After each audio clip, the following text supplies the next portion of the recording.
Try to get through this without crying. I'm not a crier. I told this to Shirley, who then asked me if I was in menopause.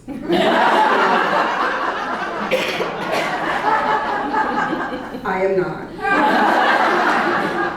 I will go there soon. Okay, first, I want to extend my sincere gratitude to Gender, Women's, and Sexuality Studies, the whole department, and especially the chair, Sasha Wayland, who was very, very helpful and gracious in getting me out here and inviting me. And I'm not sure if the program administrator, Young Kim, is here, but I also want to thank them because they were also so helpful and just getting, emailing back and forth and all of the things that go into arranging these types of events, and I just really appreciated all of that. So I wanted to say thank you so much for the invitation and an opportunity to be here to celebrate. And I also want to thank Dr. Angela Tenorio, who is a former professor in the department, and he's also a dear advisor and a valued mentor to me throughout my graduate studies and beyond. Apparently you can't get rid of me. So I want to thank her for her consistent support and advocacy, especially while I was a grad student. So thank you for that. And this trip would not be what it is without you and you. So thank you. So I want to share a quote that I thought was really important when I was trying to put together my thoughts. And I had a really hard time putting together thoughts for this. Partly I was very reluctant to write up something, and part of that was my reluctance to accept that Shirley was retiring. And in fact, when she told me that she was retiring, I said, "What do you mean?" And she says, "I'm retiring." And I said, "But it seems too soon." And she said, "It is not. It's been a long time." And I said, "But I don't know if I'm ready, because if you retire, that says something about me, and I'm a little bit scared about what that says." So I was looking through and trying to remember that time when I started grad school and right when I met Shirley. And so I found the quote that I thought was really, really important. Okay. So in a 1998 article published with the Feminist Studies Journal, a feminist scholar wrote, quote, "The purpose of the graduate program," in regards to the graduate program at here at UW, "the purpose of the graduate program is to provide the opportunity for advanced systemic study of theoretical methodological frameworks for the examination of women's and men's participation in society within historical contemporary contexts from multicultural and multiracial perspectives. This mission builds upon the goal of our undergraduate program, established in 1970, to foster open, vigorous inquiry about women, to challenge curricula in which women are absent or peripheral, and to create a supportive environment for those interested in studying women." Shirley E. wrote this in 1998.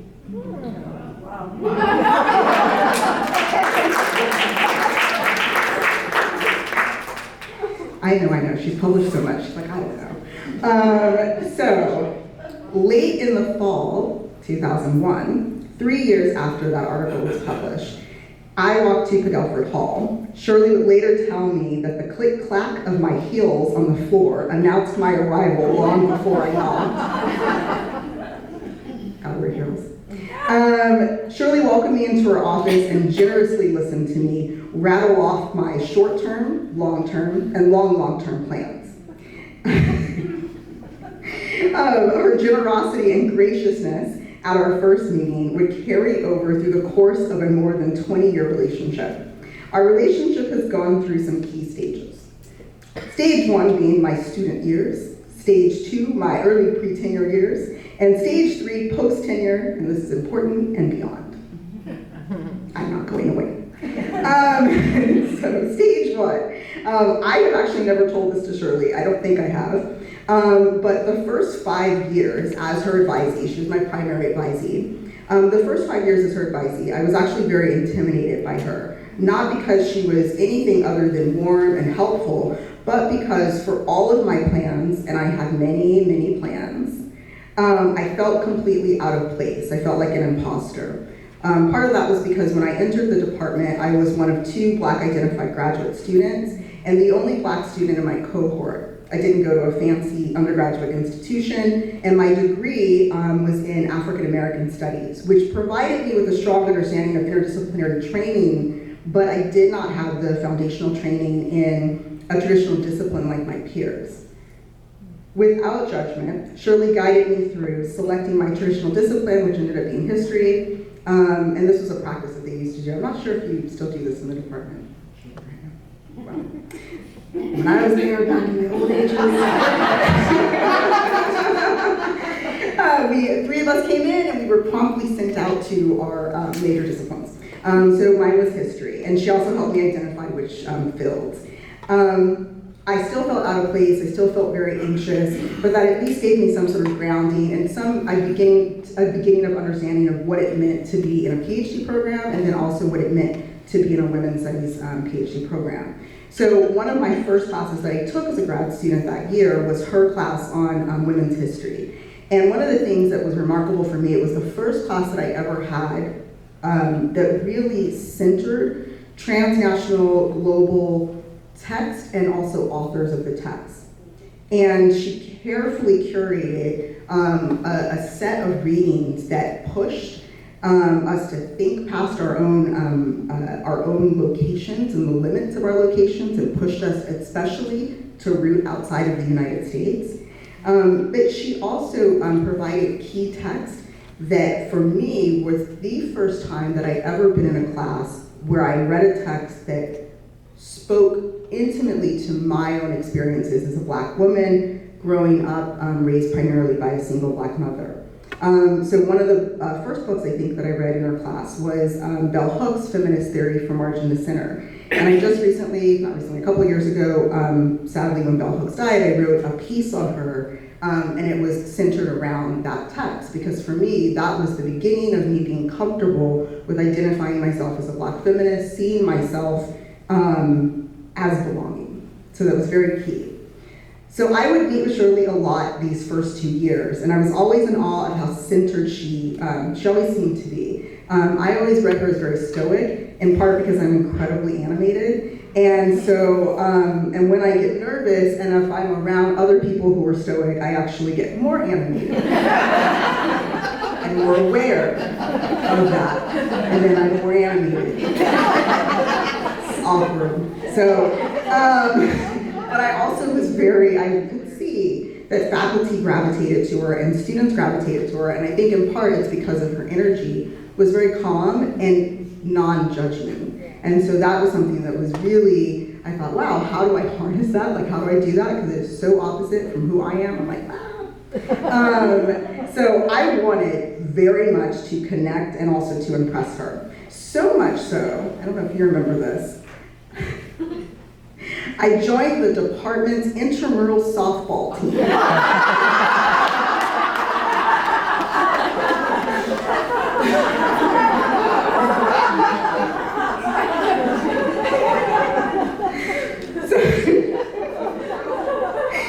So I joined the department's intramural softball team. Anyone who knows me knows that I do not have any business playing a sport that requires good hand-eye coordination. But because Shirley was so into softball and very good at it, I thought for some reason I could learn how to play softball in a very short amount of time, and we would bond because we would just be spending time together, hanging out. I don't know.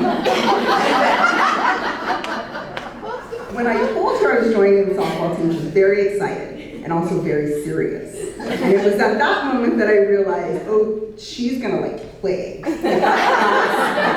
is not a hangout time.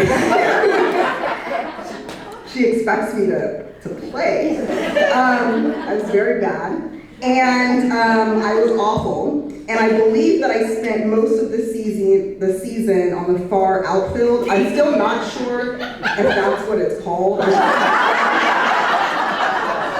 I had a glove that stayed brand new. And she just said in her very calm, steady voice, Zakia, you just stay right there.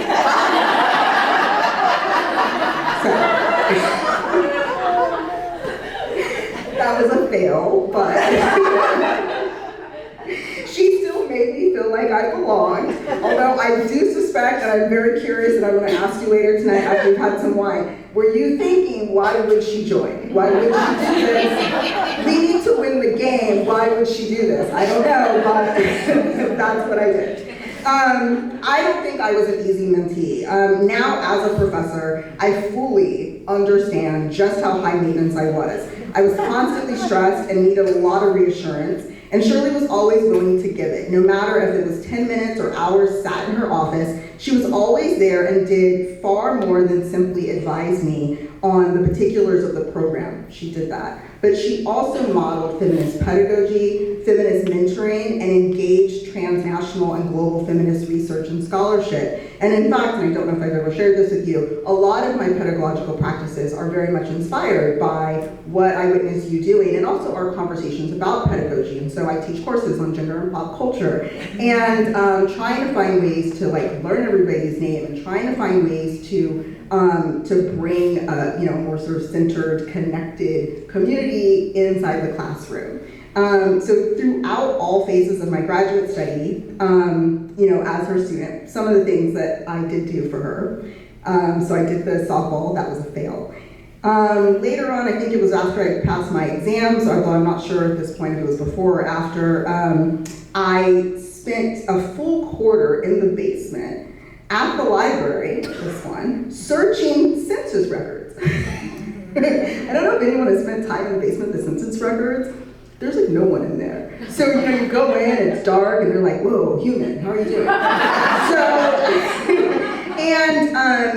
So I was searching census records, and then my other task that quarter was that I needed to trace the etymology of the term cosmopolitan. Now, she never told me exactly why I was doing that, but I learned a lot about cosmopolitanism and where it came from, the term, and I was in the library. And even though I didn't know at the time why she was having me do those things, it really was, as I reflect back, that's how you train someone in, sort of beginner historical research methods.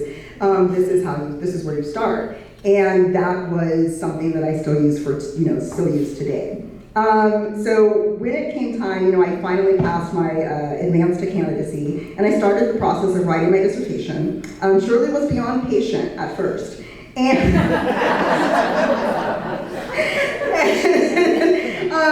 helped me to refine my work, and helped me to try to sort of conceptualize, right? So in the beginning stages, there was a lot of talk about how are you going to frame it, what sections do you want it to be, what sources you're going to use, what are you engaging with, and those were all these really great sort of preliminary conversations. Then I went off to do some research in France, and I came back, and I promptly disappeared. I thought I was very, very successful at not showing up and not responding to emails. She would reach out and at first gently ask for, chapters, ask, we need to, where are you at in the process. At one point, after a fairly long time of a delay, because I would usually say if she could actually get me, I would say, oh yes, I'm working on something right now, it's almost done. And so finally at one point she said, Zakia, I need the chapters, they have to be on the page, and you have to send those to me. So I trust that they are in your head, I do trust that, but I have to see them. You gotta put it on paper. And I was like, whoa. So when it came time for me to graduate, it was at the height of the 2008-2009 recession. Shirley spent time preparing me to go on the job market. And I think one of the things that I'm trying to emphasize is that there's the advising on the nuts and bolts of how many credits do you need, and those types of things. And then there's the mentoring on the professionalization. What is it that you want to do with your life? What do you want to do with this degree? And to go back to the article that I quoted from her, one of the things that she detailed, the article was about the justification for a PhD program in I think it was international women's studies at that time, in 1998. And one of the things that she talked about in the article was that the need to also prepare sort of a set of feminist scholars, in various careers, but also what does it mean to prepare them for academia? And that was one of the things that she did with me a lot. And then the recession hit, and there was a lot of stress about it. So I applied for a ton of jobs, mostly tenure track in women's studies, but also some in history. And I applied to jobs all over the country. When I asked her to write a letter of recommendation for me for a job in Missouri, she looked at me seriously and asked if I really wanted to live in Missouri. She said, you know where Missouri is, right? And she said, you really want to live there. And I said, I need a job, I don't have a plan B. So I did end up getting that job, a tenure track job in women's studies at Mizzou, and I was there for 5 years. And I continued to seek out her counsel after I graduated, and particularly after living in Missouri for a little bit of time. It was a great first job, but I also did want to get out. And so I started seeking out her counsel to figure out, should I move, what would that mean? And so I graduated, went to Mizzou, spent some time there, and then in 2014, after being there for about 4 years, I said, I'm gonna apply for other jobs and I need to be back in a big city. And she was just there. Okay, what is that gonna mean? Are you gonna stay at an R1? What would happen? I ended up going to TCNJ, which is a primarily undergraduate institution. It's not an R1. And she was really great at walking me through, like, well, what does that mean? Are you, for your career? There's all this like panic about switching from R1 to liberal arts. And she modeled to me also the benefits of diplomacy and also remaining calm in a storm. And that's also part of that sort of professional mentoring aspect. So I label phase 3, post-tenure and beyond. This year, I'm actually going up for promotion for full, which is wild. I don't make a decision until February, so hopefully. So last year when I called Shirley, I asked her for reference for another job, and in part speaking to the anxiety of what's going on in higher ed right now and all of the pressures that we all face. And she was right there, last minute. Wait, what do you mean? Where? And you're doing what? All right, let's walk through this. What can you do? And it was something that was, again, that significant force individual that's going to be there. And whenever I talk to people about my grad advisor, if you didn't do a PhD, I think it's hard to understand the intensity of that relationship, and it's so meaningful. And I don't even know if Shirley understood this is so long. It's a long time. But it's like, so it's really beautiful, and I'm really grateful and thankful for that. And I'm excited tonight. I would like to put this out there. I know Shirley in one very particular way, and I want to know, and I'm excited to hear stories of the other aspects of you that are a little bit maybe more goofy, because I do now know, I know a little bit, but I want to hear more stories about that.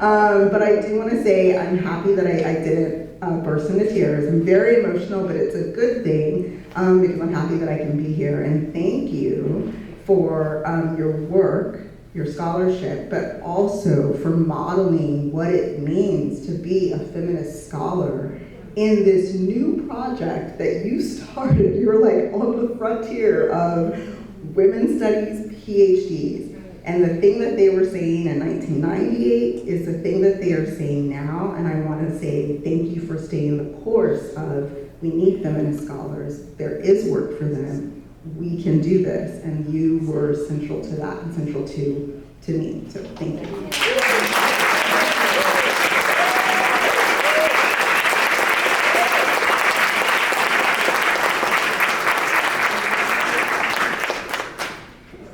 So I'm going to ask Frank Lynn to come up to the podium next. And so Frank, were you also the last class to graduate as a women's studies? I was the first class to graduate as GWIT. GWIT. Okay, so Frank received his BA as the first class of Gender, Women, and Sexuality Studies in 2011.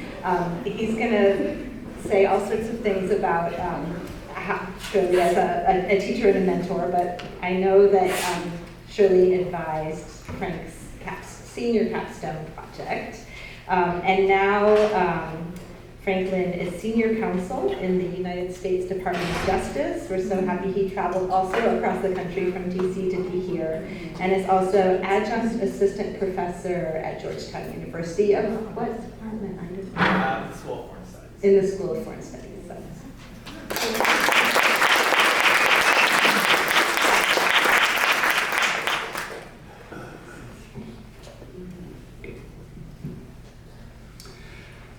Don't be afraid to state the obvious. She said that all the time to us as undergrads. It was spring quarter of 2009, and I was sitting in a room full of undergrads, all of us grappling with the historical significance of the Pueblo Revolt of 1680 and its implications on gender dimension. That class was History of American Women, and just my first introduction to Professor E. I imagine what it was like to be her in that moment, staring out into a sea of wide-eyed students, waiting for an answer to a softball question that was designed to get us to engage with the material. I'm situated a little bit differently from the other former students in that I'm speaking solely from my interactions with you as an undergraduate student, but I really count myself so fortunate to have come under your mentorship, particularly in very formative years of adulthood. Which brings me to a second one of Shirley's sayings that she would tell us throughout the different classes. I was again lucky to have Shirley as my professor for my capstone course, and on our last day of class, she imparted with us one more piece of wisdom, which is to give people a chance. As meaningful as it was to hear this in the moments before we embarked on whatever was in store for us after undergrad, I don't think I came to fully appreciate this lesson for several years, and I didn't really come to recognize and realize the ways that Shirley herself really embodied this lesson.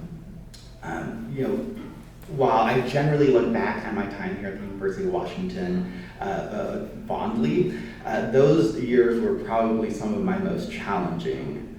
Like too many young people in this country, I found myself struggling. I had just come out and I was enduring a very painful separation from my family. I was working a full-time job in customer service, trying to make ends meet, and it was dubious at best how long I could juggle working full-time and being a student full-time. Evening and graveyard shifts, night after night, were really starting to take their toll physically and mentally. To be clear, I was privileged to be able to put myself through college, but I remark at how my story was so close to being like that of so many young queer individuals in this country, and it was those like Shirley who gave me kindness and grace and the space to grow in the face of personal hardship. And so I've always considered myself lucky to be able to stand on the shoulders of giants like Shirley, who had a profound impact on me as a teacher and a mentor, and unquestionably shaped how I navigate the world today. Today I'm a federal prosecutor, and I've been so for over a decade, and to this day my work is informed and inspired by my scholarship here at GWiz and from Shirley's presence and from her dedication to my capstone research and work. And so going back to that capstone, which Shirley supervised, my goal was to examine how law enforcement responded to violence against members of the queer community. And I'd like to just share some of those downstream effects, because I think sometimes what can start off as work you do in undergraduate can really inspire an entire body of work. And so I'm now one of the Justice Department's experts on law and policy addressing cybercrimes against individuals and technology-facilitated violence. And I've seen the disparate impact that these crimes can have on LGBTQIA and other marginalized communities. And I travel across the country primarily prosecuting these types of cases. Informed by this work, I helped draft the Department of Justice's national strategy against cybercrimes against individuals, which is a plan to try to bring every tool at our disposal to the table, whether that's partnering with our state, local, and tribal offices and victim advocacy groups, to how the FBI documents and investigates these crimes across the country. And I harmonized our efforts with countries around the world as a member of the G7's online Violence Against Women and Girls Working Group.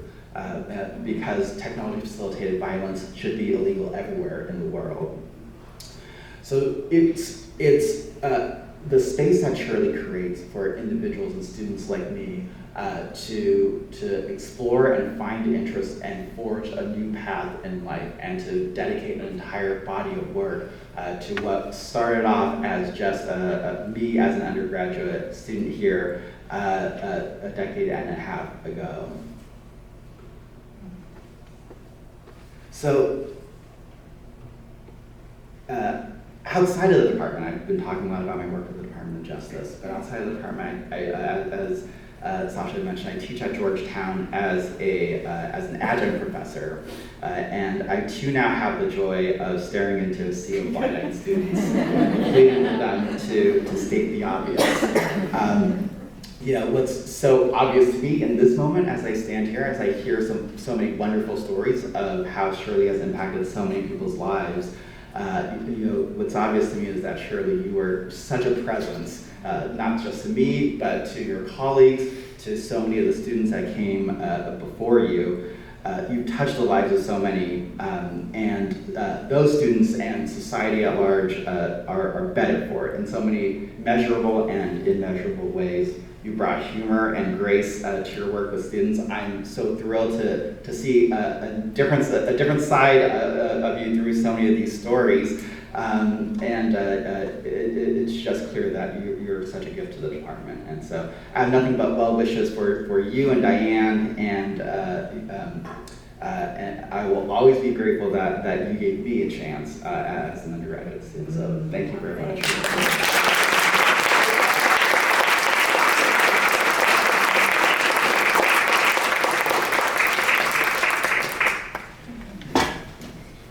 So Amy Pelloff is going to speak next. Amy received her PhD in CWSS in 2011. Shirley advised her dissertation, which was titled Unexpected Feminisms, How Popular Culture Brought Feminism Beyond the Movement, which looked at Irma Bombach, newspaper humorist, Helen Gurley Brown, editor-in-chief of Cosmopolitan, and Dolly Parton. Amy is now the administrative director of the League of Women Voters of Washington, and she's also affiliate faculty in our department.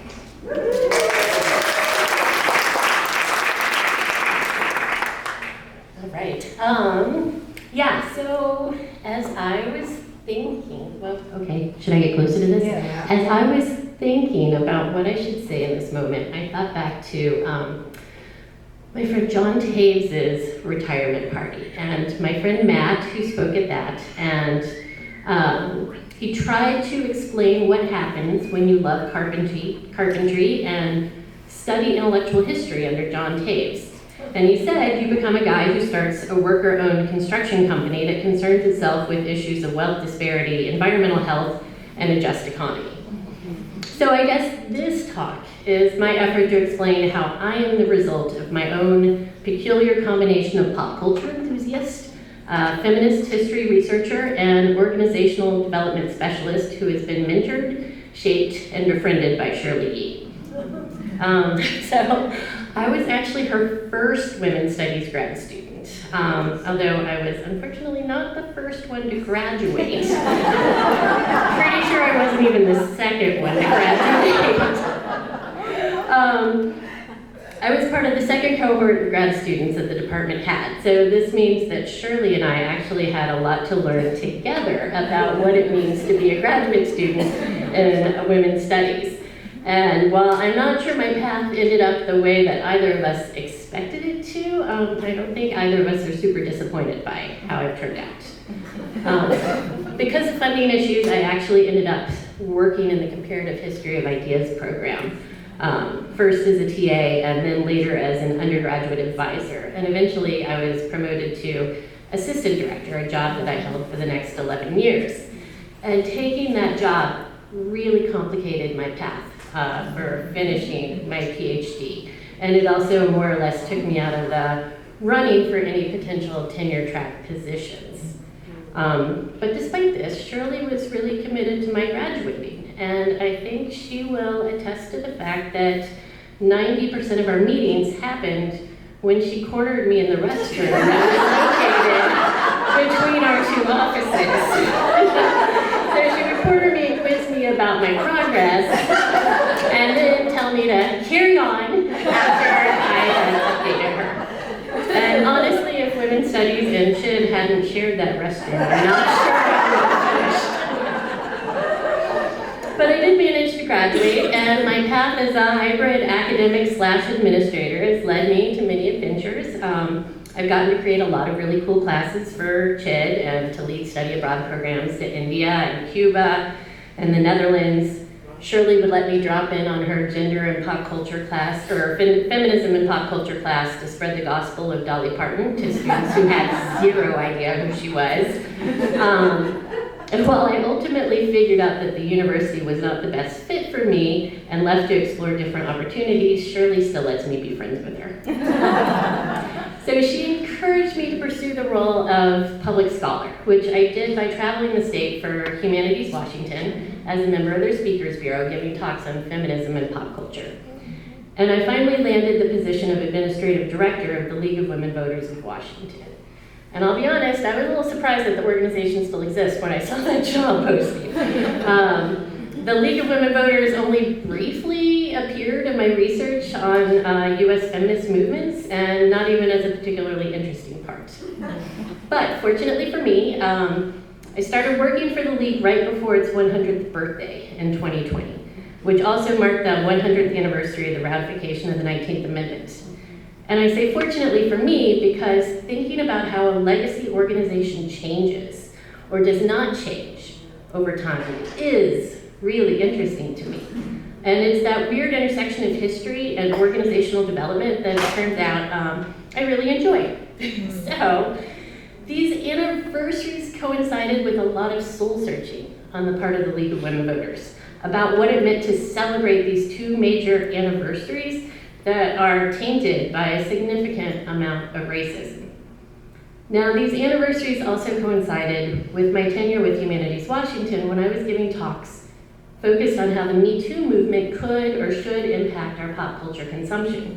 And I realized that the complexity of those questions about pop culture consumption actually had a lot in common with the soul searching that the League of Women Voters was going through at that time. And I think the writer Ijeoma Oluwa summed this issue up quite concisely with her essay title, Admit It, Your Fave is Problematic. So bear with me for a minute because I'm going to try and explain what I mean. One of the things I discovered when I started working for the League is that there are very few people who actually get paid to do this work. Most of it's volunteers who are working anywhere from 10 to 40 hours a week. And the work they're doing is amazing.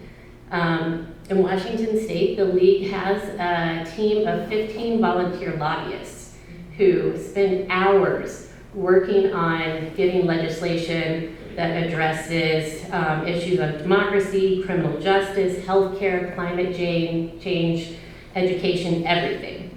Volunteers have published several Washington State-specific civics textbooks that are unique in the fact that they actually incorporate content on current and historic tribal governments. And these books are even available in both English and Spanish. So the League also organizes candidate debates for everything from county commissioner to the US Senate. League members attend naturalization ceremonies to help new citizens register to vote. Like, these volunteers are super busy. And they're really, really proud of what they're doing today to protect democracy and empower voters. And they're also proud of the long history of activism and civic engagement that the League represents. They're proud of the fact that League founder Carrie Chapman Catt was the mastermind behind the state-by-state strategy to pass and ratify a constitutional amendment to protect women's right to vote, and that she dedicated decades of her life to this fight, and that she mentored countless women into leadership roles as part of this movement. And that she laid the foundation for this organization, which is respected for its commitment to protecting the voting rights of all people in this country. But, right, there's a big but. The facts also can't obscure the fact that in her laser focus on her goal of winning the war for white women's suffrage, she was willing to sacrifice the rights of other groups by invoking racist rhetoric and eugenic language to sway people to her cause. So what do you do when you work for an organization that has a history that is both deeply troubling and also impressive and important. And this brings me back to Ijeoma Oluwa and her essay, Admit It, Your Fave is Problematic, in which she argues that part of what makes us so resistant to acknowledging the flaws of our heroes, like Carrie Chapman Catt, is a fear that if these people who we admire so much can be racist, classist, or homophobic, or whatever, what does that say about us? Well, she says, this means that we're flawed too, and that we need to figure out how to not just make peace with this fact, but actually embrace the fact that we're flawed. And she says, and I quote, "But you can and you are at least some of these things sometimes. So am I. Own it. Learn from it. It's not an attack, it's the truth. Nobody is a perfect example of civil rights virtue. If you aren't screwing up, you aren't trying." And I think that last part's really important because it gets to the heart of the work that the League has before it, which is to try. Once we recognize the fact that we're not perfect, but that perfection is, in fact, actually an unrealistic goal, we can focus on the more realistic work of being better. And focusing on winning the right to vote for this unmarked category of women allowed the League's early members to both ignore the complexity of ballot access for women who were non-white, poor, disabled, and or uneducated, and also exploit it for expediency's sake. And unfortunately, that decision for expediency has had a really long-term impact on who feels welcome in the League of Women Voters. And while it isn't the same league it was 100 years ago, it still has a lot of work to do to be better. So what do you get when you have someone who loves US women's history and loves being in charge of stuff and spent 11 years studying under Shirley Yee?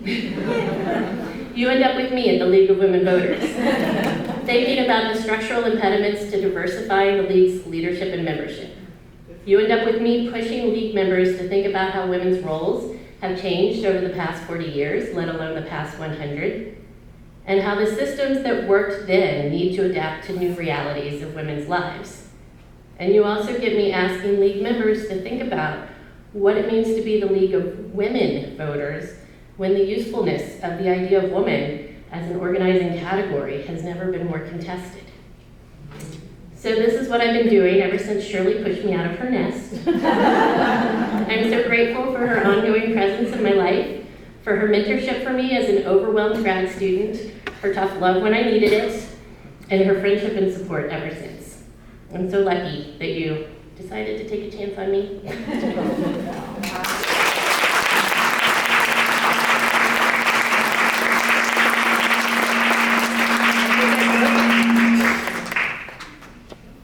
I didn't touch it. Just before I introduce our last speaker, I wanted to also say there are many of other Shirley's former students here, and it's just really moving to see how far and from nearby and far away everyone is here today.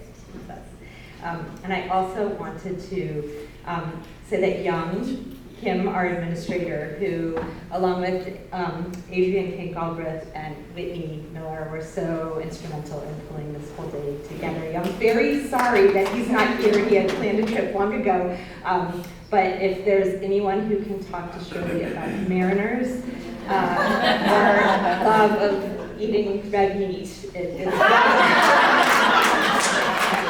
I just wanted to pass on Young like so many times. I'm really sorry. I'm not going to be there. And so our last speaker is Michelle Morado, who received her PhD in GWSS in 2023, also an advisee of Shirley. And her dissertation was titled Creative Kid-Making Practices Among Queer Youth and Women of Color, 1950 to 2020. She's now full-time tenure-track faculty in Arts, Humanities, and Social Sciences at Seattle Central College.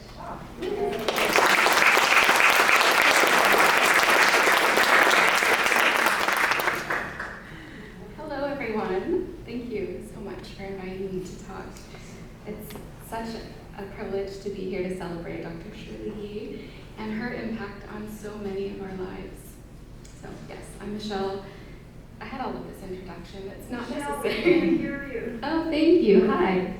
So yes, Shirley served as the chair of my supervisory committee as I committed my master's thesis, which she brilliantly advised would be a good step along the way in completing my dissertation, which was tracing the emergence of the figure of La Pachuca, 1910s to 1930s, and then also served as my dissertation chair and co-chair with Dr. Michelle Hebo-Payan, guiding me through the completion of my doctoral dissertation.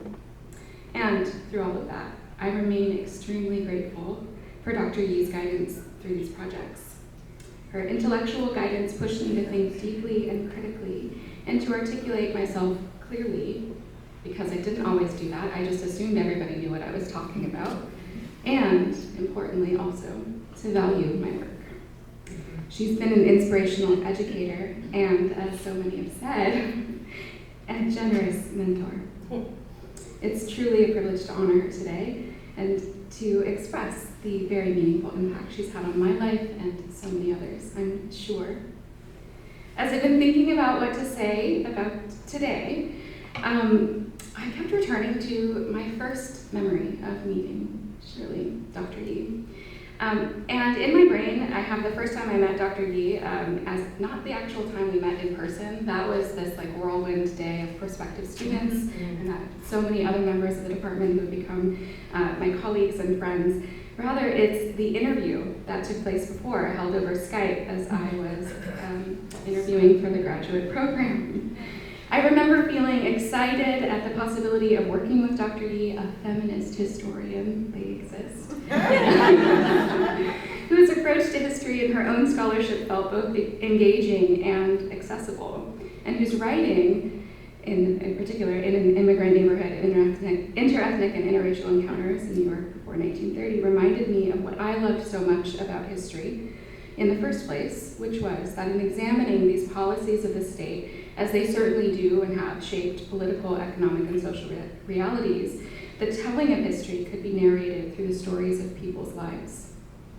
This invites a meaningful connection to history, especially for those of us who may have found our own histories obscured, and so much more impactful than, as one of my own students has told me, than dudes and dates history. I think the reason that I returned to this first memory is because it revealed the elements of the mentorship that Dr. Yee would offer throughout my graduate studies. So to set the stage for this is the Skype call. The interview time was set. I think about a week in advance. I took the morning off of work. I hiked on up to my college campus so I could book a study room in the library so I could be ready and study myself as I waited for that call to chime in. When the call came in, Dr. Yee and Dr. Michelle Hebo-Payan were on the screen, and some others behind the screen, behind the scenes. And I was on the other side, this hopeful prospective student. Okay, it's showtime. So why I come back to this one moment is there was this incident of reassurance that Dr. Yee offered, transmitted through the screen. Dr. Yee asked me a question, inviting me to articulate why I had chosen GWSS at the UW, and I answered. And then she encouraged me to elaborate as she asked me how I view the relationship between feminist studies and history. As I was still a bit fresh from undergrad, I remember how it felt like such a bold move to assert that the ways that we understand gender, race, class, and sexuality today are actually rooted in these histories that came before us. These ideas reflect certain historical legacies, and that we could better understand our current moment if we traced these histories. I looked back at the screen and noticed Shirley offered a subtle nod. I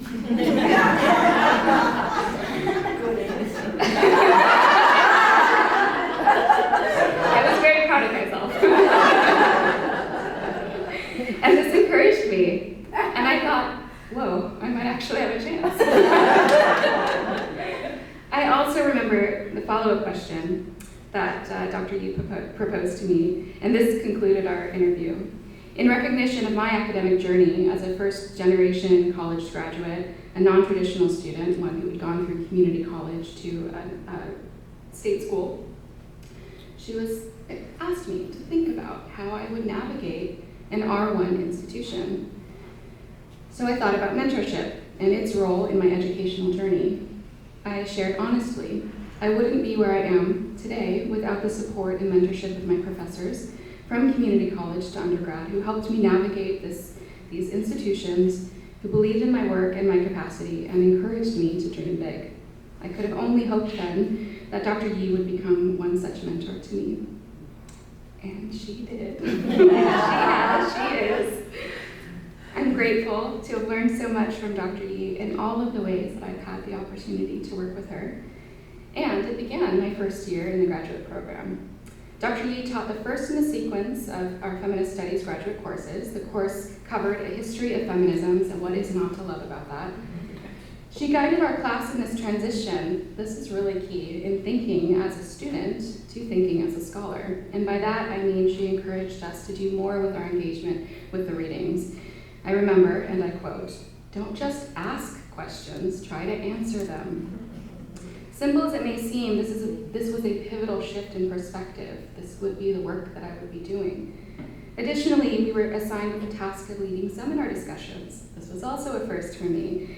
And it was critical, though, because it began to lay this foundation of how I would understand my own approach to teaching and classroom facilitation. And finally, as a final assignment, we were tasked with pairing research journals, one in our dominant discipline and one as a feminist or gender studies interdisciplinary journal. And this would prepare us for publication. And on a very, very practical level, I referred back to this list so many times throughout graduate school to find where do I need to look for what I'm looking for. I mentioned Dr. Yee's pedagogy because I deeply value it. In recognition of this work, I want to stress, Dr. Yee was equipping us with so many tools, the tools that we would need to use in our careers. She didn't just teach us how to read and engage with feminist history, she showed us how to actively participate in it. For those of us who have been in this world for a while, and whose initial encounters with the course, our first years of coursework are behind us, it's easy to take for granted what we now know, perhaps forgetting how much we learned along the way. Thinking back to that first year in graduate school, it's such a crucial time. It could be a make it or break it experience in terms of self-esteem and self-confidence. And it's this important time of building a community of people who will see you through the journey. I'm grateful that Dr. Yee has been with me in this way from the start. Dr. Yee was a constant and steady presence through graduate school. And I mean this quite literally because she could quite reliably be counted on to be on campus early in the morning. And that is a habit that I now carry in my own career. But when I think of her constant and steady presence, I also think of her role in my intellectual development as we work together one-on-one, so many meetings. From directed readings to meetings in her office and sometimes walks on the Burt Gilman Trail to the drafts that she would read and reread, Dr. Yee offered steady and consistent support. She set aside time to meet with me consistently, generously reviewing my writing and providing invaluable feedback, presenting me with the questions that would improve my feminist historical thinking. She also ensured that my writing could shine, pointing out where I needed to parse out or define my ideas, or where I still needed more research to support my work, and likewise at times when I needed to just stop reading and start writing.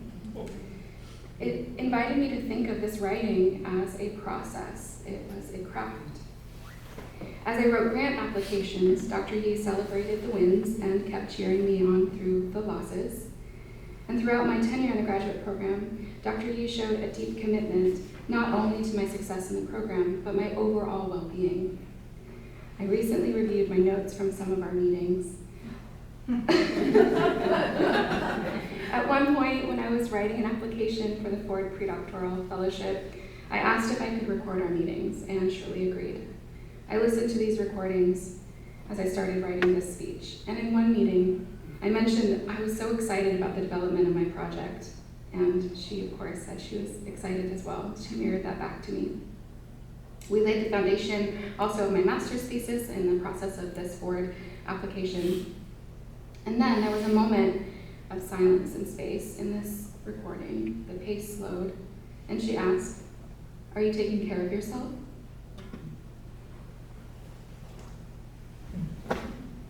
"Are you sleeping enough?" It's moments like those that nurtured our growing relationship of mentorship. And it's that care, that attention to both the work and the person that truly encapsulates Dr. Yi's mentorship. That care, for which I'm so grateful, remains at the foundation of our relationship today. And I believe it is a big reason as to why I made it through and why I'm so glad to be here.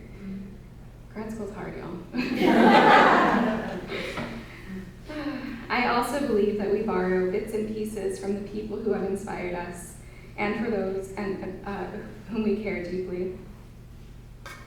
The impressions they leave on us show up in what we do and how we operate and how we think. I arrive at my office early, where I can get the most done in the quiet of the morning, and I think of Dr. Yi. And every time I tell my students, as historians, we just track change over time. I hear Dr. Yi's voice. As I remember hearing that phrase, it's actually in one of the recordings. I heard it for the first time from Dr. Yi and many times over, and it's brilliant. There is so much more that I could share about your impact, Shirley, on my life, and your influence on who I've become as a feminist historian and an educator and mentor, and the ways that that impact reverberates. In fact, I have no doubt that your impact will continue to reveal itself over time as I continue moving through my career. It's such an honor to hold these reflections of you in my work and in my life. And as you embark on this new chapter, I know that the echoes of your mentorship will continue to guide so many of us. I wish you the very best of rest and relaxation and well-deserved retirement. May you revel in the joys of travel, beautiful sights, beautiful birds, and plentiful time with your friends, family, and loved ones.